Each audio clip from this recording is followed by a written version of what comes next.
আমরা এখানে কবর জিয়ারত করতে এসেছিলাম।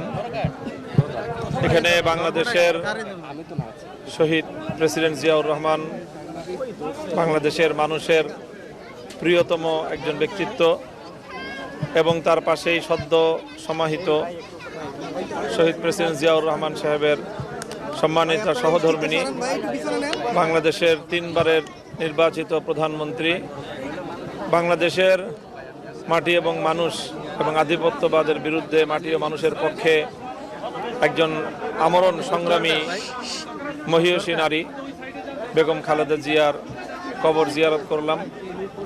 এখানে কিছু নেক আমল করে সূরা ফাতিহা সহ আরও কিছু কোরআন তেলাওয়াত করে তাদের রুহের মাগফিরাতের জন্য দোয়া করেছি।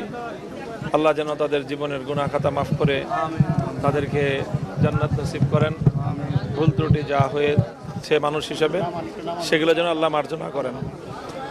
এই দোয়া করে আমরা কবর জিয়ারত করলাম। যারা এখানে আসতেছেন তাদের সকলের প্রতি আমাদের এটাই অনুরোধ যে এখানে কবরের জিয়ারতের ক্ষেত্রে ইসলামের যেই বিধান রয়েছে, কোরআন সুন্নাহর যে পদ্ধতি রয়েছে, সুন্নতের যে তরিকা রয়েছে, আমরা সেই সুন্নাহ পদ্ধতি সম্পর্কে জেনে সেইভাবে আমরা কবর জিয়ারত করব।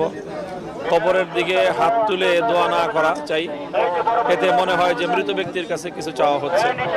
এই জন্য ওলামায়ে কেরাম বলে থাকেন যে কেবলার দিকে মুখ করে হাত তুলে দোয়া করবে।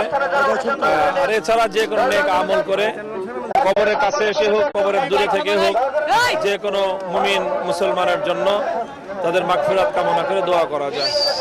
আমি সকলকে অনুরোধ করব যে মুসলমানদের জন্য যে কোনো নারী বা পুরুষ মৃত যারা, তাদের মাগফিরাতের জন্য আমরা যখনই কোনো আমল করব, ঘরে বসে আমল করতে পারি, কবরের পাশে বসে দাঁড়িয়েও আমল করতে পারি।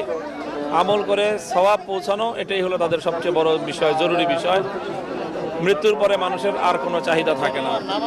তাদের চাহিদা থাকে একটাই, যে তাদের জীবিত আপনজন, তাদের ভক্তবৃন্দ, তারা যেন মৃত ব্যক্তির জন্য নেক আমল করে তাদের জন্য যেন সওয়াব প্রেরণ করে।